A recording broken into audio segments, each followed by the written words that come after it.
Okay. Lajune is a multidisciplinary artist and educator creating art that interrogates performance, extended reality, and physical computing to question our current forms of communication. They are passionate about discovering, learning, and manifesting and stewarding spaces for liberated Black realities and the Black imagination. Lajane believes in making by diving into, navigating, critiquing, and breaking systems and technologies that uphold systemic injustices to decommodify our bodies, undo our indoctrination, and make room for different ways of being. Lajane has had the opportunity to show and speak about their work at Pioneer Works, National Sawdust, Leaders in Software and Art, Creative Tech Week, and Art and Code's Weird Reality. They were previously the director of skating at Figure Skating in Harlem, where they integrated STEAM and figure skating to teach girls of color about movement and technology. They have continued their research on Blackness, movement, and technology during residencies and fellowships at the Jerome Hill Artist Fellowship, I-Beam, Pioneer Works, Barbarian Group, and Barnard College.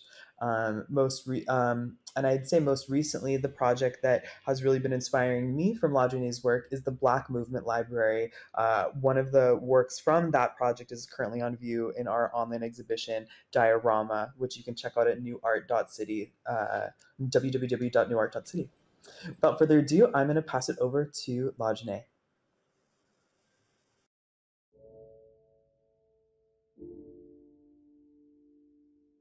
Hi, my name is Lajune Mcmillian, and I'm a new media artist and educator creating art that integrates performance, extended reality, and physical computing to question our current forms of communication.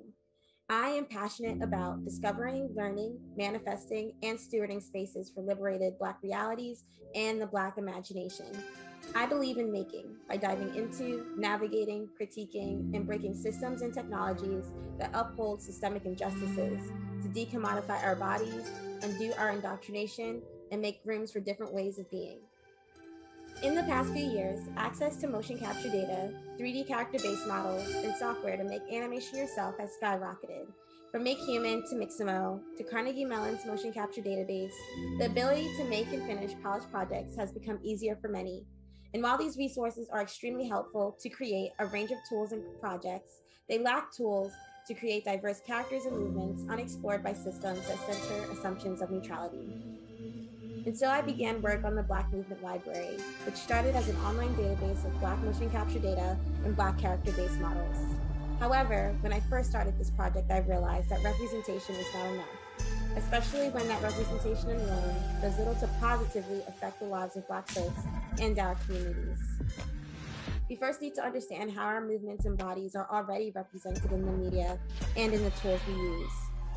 It is important for us to be aware of this in making projects in new digital spaces that are designed as inherently and predominantly white spaces. What does it mean to possibly repurpose or redesign these spaces to effectively tell and share Black stories in ways that protect and honor us, and that are above all for us? In 2018, lawsuits were filed against Fortnite for using dances from mainly Black creators without permission, compensation, or credit. The Millie Rock became the Swipe It, the Carlton became the Crush, effectively erasing the origins of these dances. However, currently lawsuits are on pause because the dances are not considered choreography under copyright law. Also, when looking for culturally specific movements in existing motion capture databases, you may find some, but are often met with dances and movements that don't reflect the search terms. Also, in the name of making it easy to use, these tools often omit valuable information from the users, including information about motion capture actors, who provided the movements, as well as important historical and cultural information about the movements performed. The common thread of these two examples is the oversimplification of our people, our stories, and our lives. And it exists in a network of systems that commodify, quantify, and degrade our humanity in order to capitalize off of our existence and being.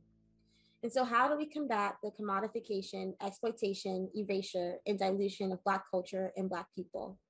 What do cultural reparations look like? And what does accountability look like?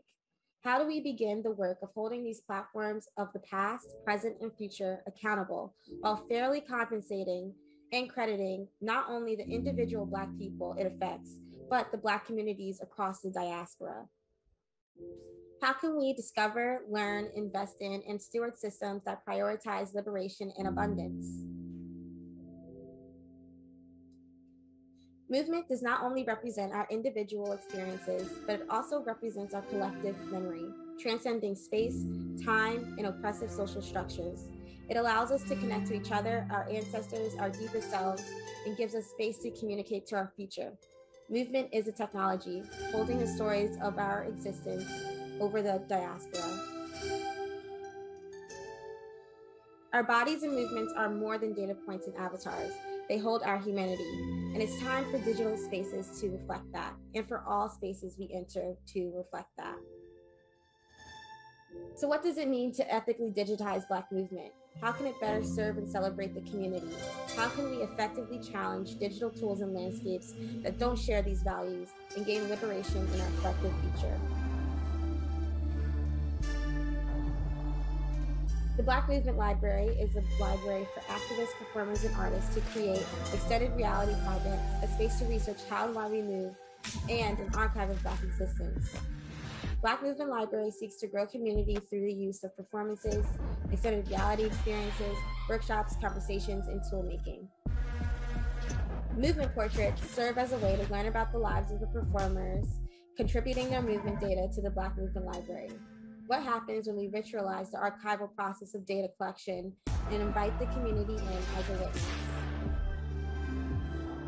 Using motion capture and Unreal Engine, performers send their movement data to be translated into visuals in real time. Each experience ranges from 5 to 10 minutes. The first movement portraits feature Nala Duma, Ronaldo Maurice, Ruby Gaskins, Rafia Santana, and Rukaya Rose. Over the course of development, interviews are recorded with each performer, learning their movement histories. Interviews are then embedded into the soundscapes that performers move to, allowing the audience to dive into their lives and learn about how Black movement has been used as a tool of the preservation of Black culture, as well as a vehicle of self-evolution.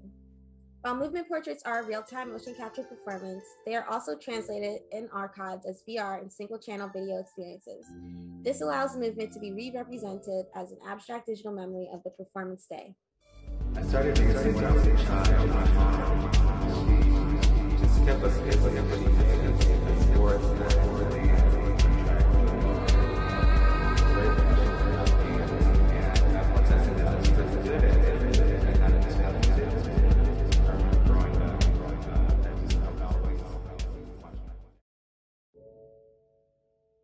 Understanding, Transforming, and Preserving Movement in Digital Spaces is a workshop to learn about extended reality tools in relationship to race, gender, and culture. This workshop explores issues of cultural representation and exploitation through readings and discussions, while also providing an introduction to motion capture, rigging, and 3D environments. Core elements of this workshop integrate performance, extended reality, and physical computing to question access, control, and representation. In this workshop, we dive into a framework that I've been investigating, researching, and developing with others. We go out into the world by working with different digital technologies, understanding why they work and what they get wrong. We come back to the self by discovering, diving into, and developing our embodied technologies. I ask students to enter the space with our whole selves and that we spend time to witness another. Can this intersection of different fields help us to unravel and understand how our humanity weaves through the recordings of our movements, the modelings of our bodies, and the 3D realizations of the worlds we wish to be in? I ask students to hack the traditional ways in which we learn and engage with digital tools by embedding our whole selves into the process in which we produce. This workshop depends on and centers process. What portals of new connection can we discover together? Conversations bring together Black people from different fields, from different perspectives, to dive into these questions with the community. Each conversation is recorded and archived in the library. For the first conversation, I, along with guest speakers, Amy Meredith Cox, Yale Associate Professor of Anthropology and African American Studies, along with writer and motion designer Yusuf Cole, came together to parse all of these questions in relationship to their own personal practices and research. Recently, I also was able to speak with artist and organizer Amara Spence about Black movement in Birmingham. The Black Movement Library is a movement. It is a movement that celebrates Black history and Black culture. It is a movement that serves our community to learn and grow as society evolves. It is a movement that holds us accountable in the ways we deal with Black people, our movements, our bodies, and our lives. Thank you.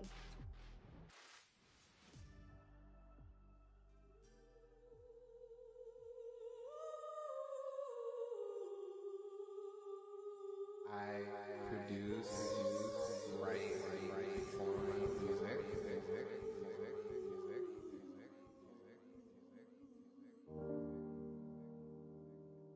R&B, hip hop, pop music through an experimental electronic kind of lens.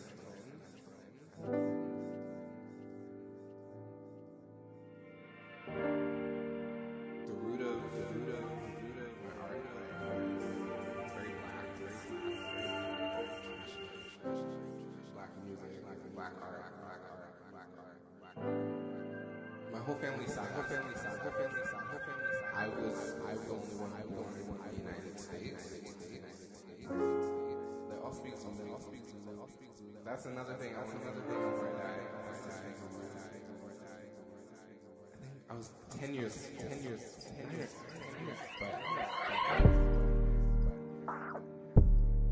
But my dad was like, sports, more active. I did soccer before,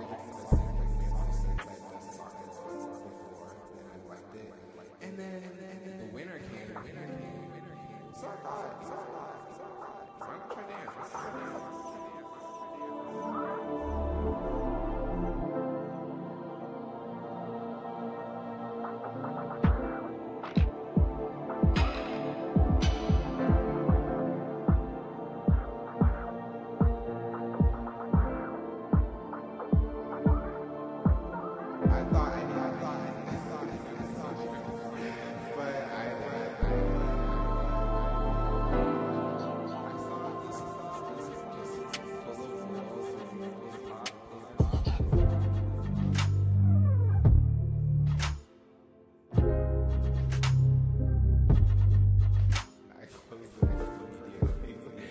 I was like,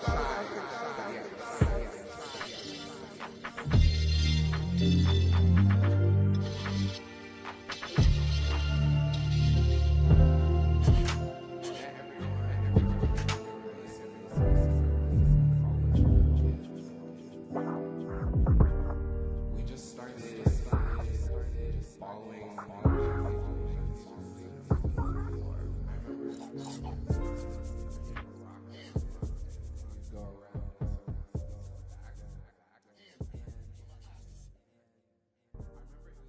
Everybody. I'm live with Julia and Lajune Mcmillian. Lajune, it's so amazing to have you here.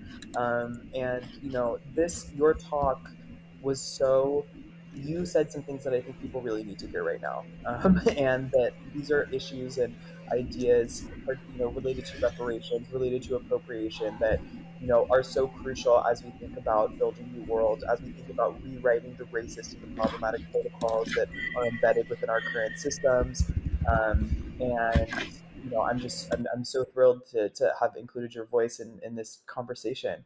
Um, you also, I'll mention quickly too, that you also have work in the gray area exhibition, work from the Black Movement Library project, some of the motion capture performance videos. So definitely go check that out at www.newart.city. And I'll do a little bit of screen share in a few minutes, just to give everybody a little taste.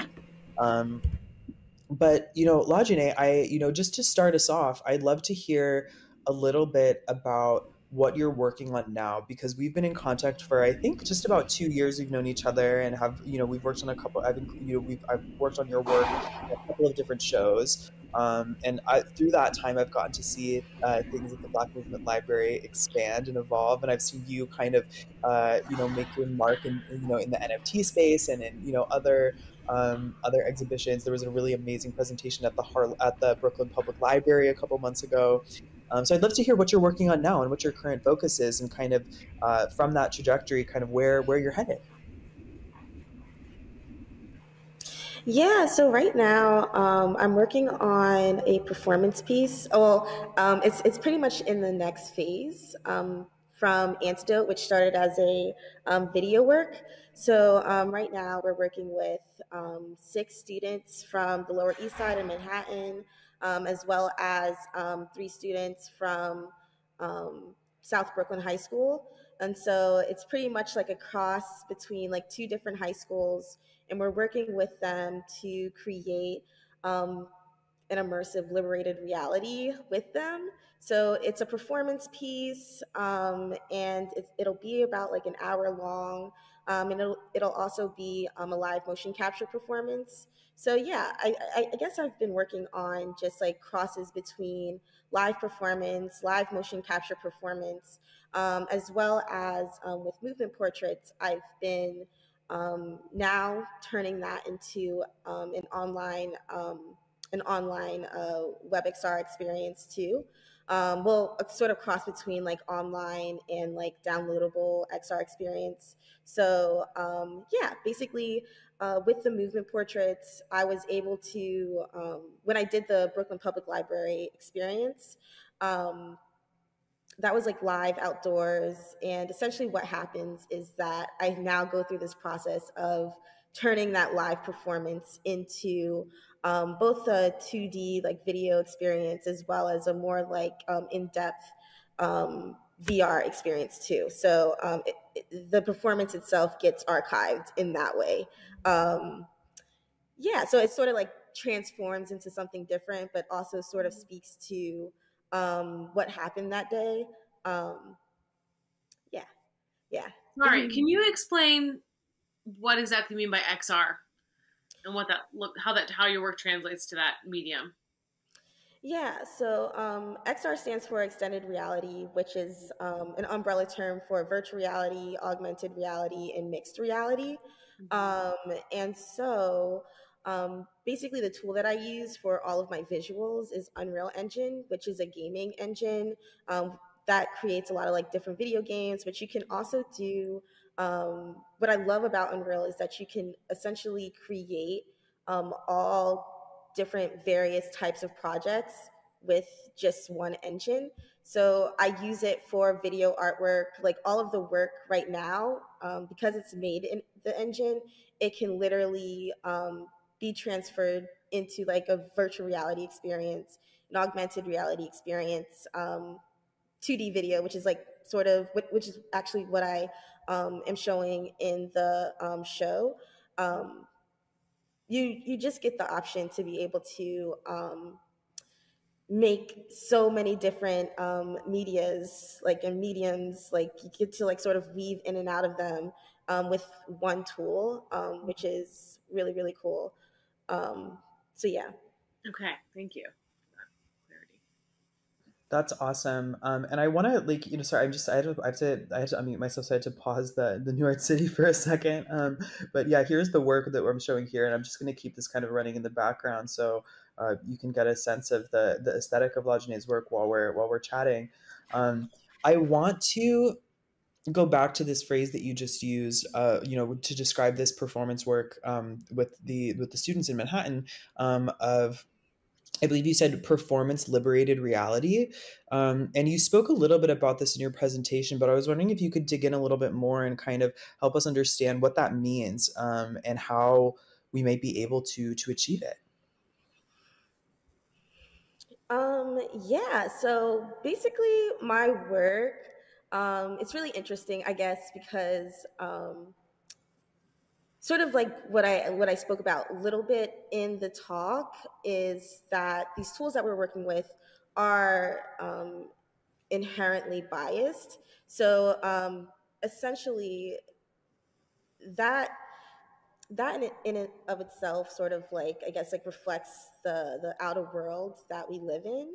Um, and sometimes I feel like we always what's the word, like we center the tools, we center like the digital platforms that we use um, in our everyday lives. And so what my work asks us to do is to still work with these tools in these platforms, but to decenter them as the only powerful source that there is. And so I feel like we're living in I guess like multiple realities already. Like, and I would just say like the easiest way to sort of explain this is, I would just say like a dual reality where it's like on one hand we're living in a world that's like super oppressive. There's a lot of different oppressive systems around us, and as we navigate and move through those spaces, it's just really hard, especially for folks who are coming from marginalized communities. So, but then on the other hand, I do feel like there is an inherent liberated reality that's also present in our everyday lives. I am, a heavy manifester, like someone who deeply and truly believes that like I can manifest those reality, like I can manifest like anything that I want to see. And so basically manifesting a liberated reality in my work, what I sort of define that as is basically asking a question of like, what does that look like? How does that expand as I grow, as I learn? How can I do that with other people? How can I do this work with other people? What does it look like visually? What does it feel like? How do I immerse myself in it? And also, it's an understanding that that reality exists already.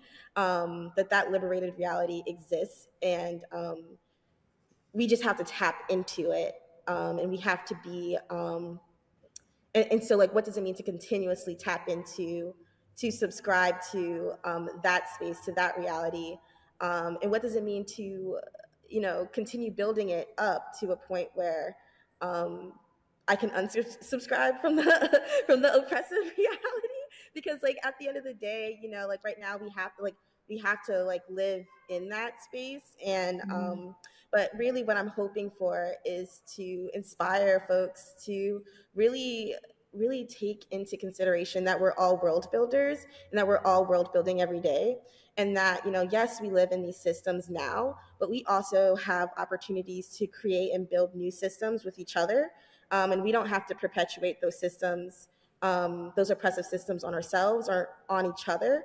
So it starts like person to person, but then it can grow outwards to the communities that we're shaping and that we're living in. So yeah, it's like, okay, how do we manifest that? How do we stay in that? And I guess like one part of also just like manifesting is really having this deep knowing, this deep understanding, this deep faith that whatever it is that you are manifesting already exists. So yeah. Did that answer your question? I don't No, know. absolutely, Okay. absolutely. Yeah. Yeah. Sometimes I can just like ramble and stuff. No, I mean that was all like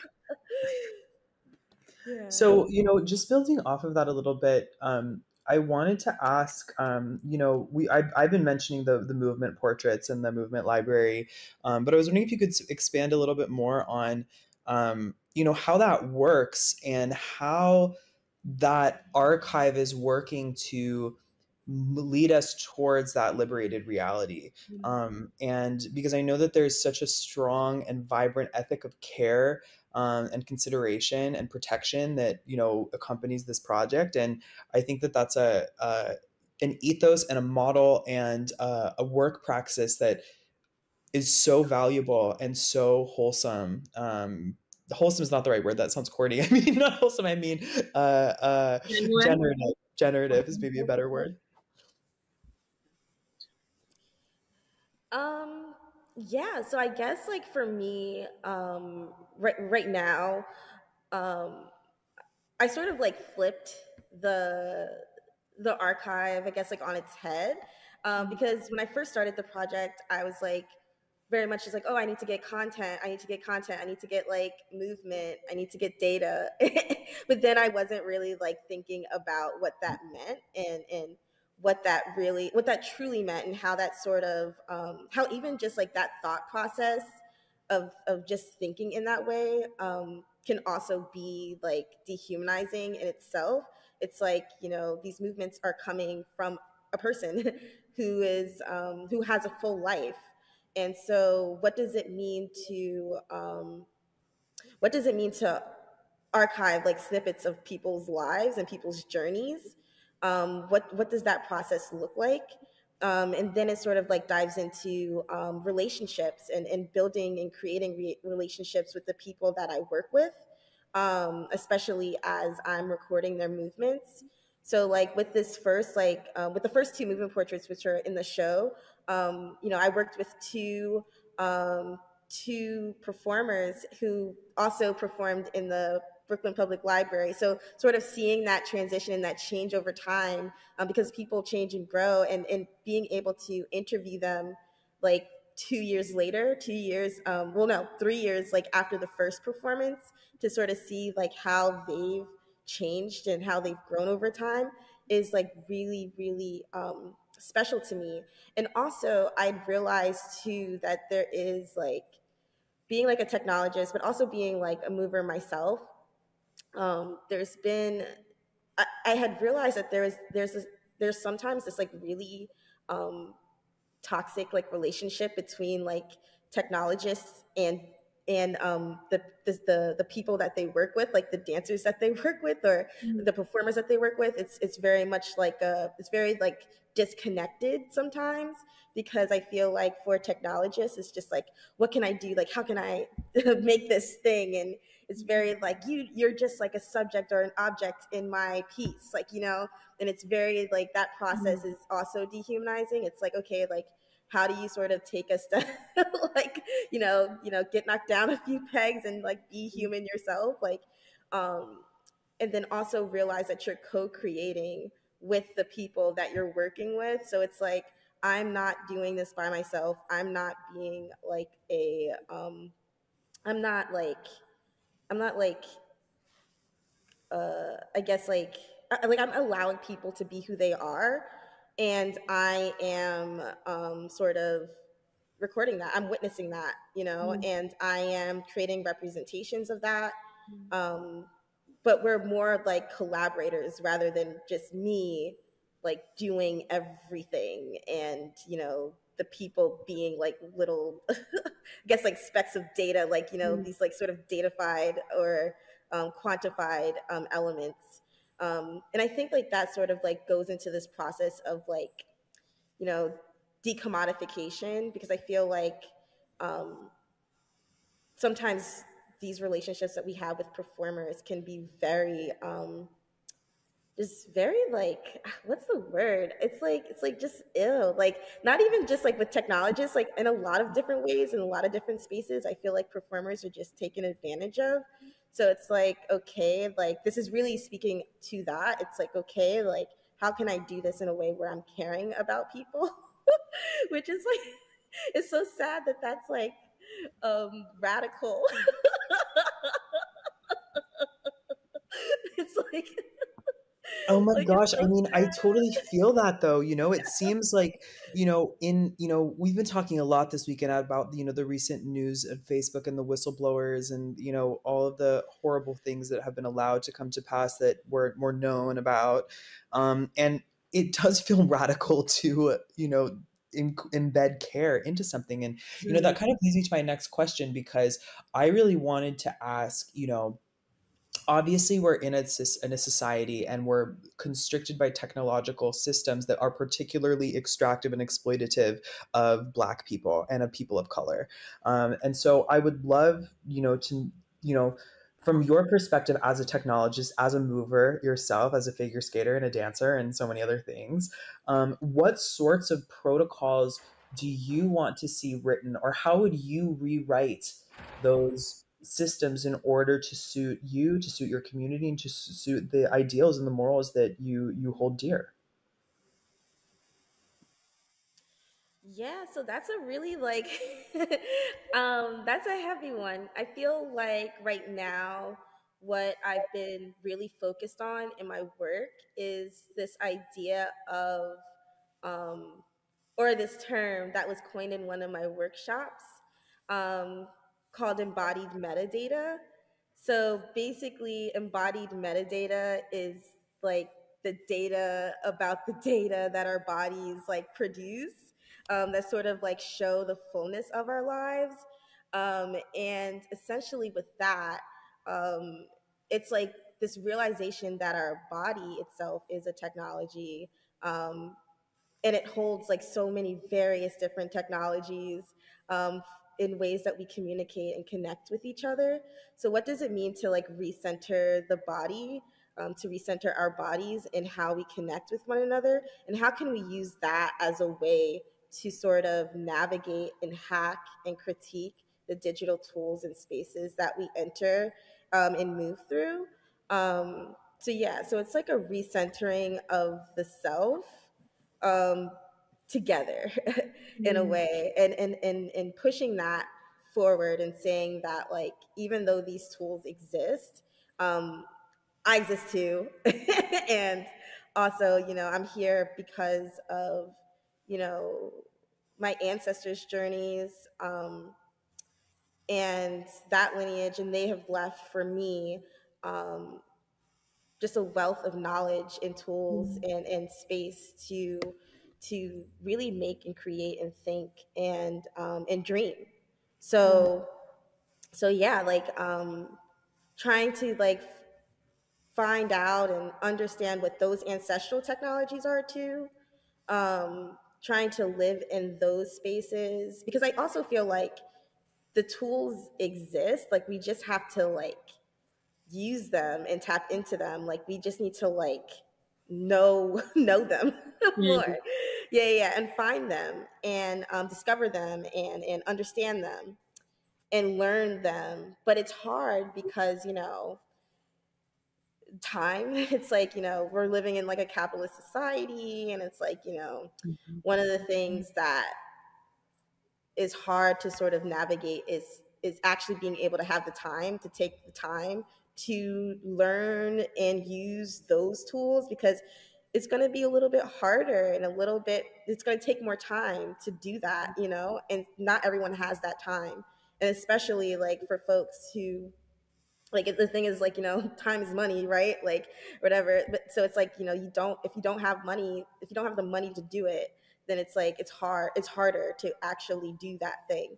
So for me it was just like, okay, like when I did, well, now I'm starting to get some money, but like before it was just like, even when I didn't have money, I was just like, well, I'm just going to do it anyway. I'm just going to be broke. Figure it out. And Oh like my it didn't work god. out. I mean it wasn't like a good, it was a good move, but like it, because like now I can start to see like, oh, like this is all starting to work out for me now. But before I was just like, oh shoot, like this is hard. Like it was not a mood for a while. So it was not a mood. I mean, yeah, it's so hard. I mean, even just like the cost of a motion capture suit is like so prohibitively expensive. It's not something Yeah. that the average person can just walk up and use. Yeah. But in the you were talking about time, Lajane, and I know that you have to go. And we're a little bit over.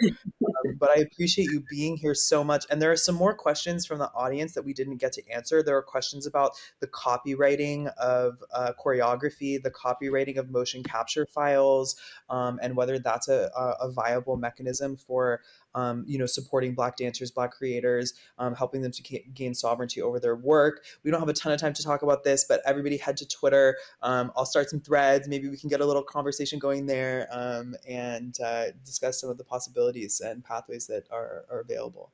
Thank you so much, Lajune. Thank you. Thanks for having me. Good to see you. Thank you so Good to much. see you. Thank you. Bye.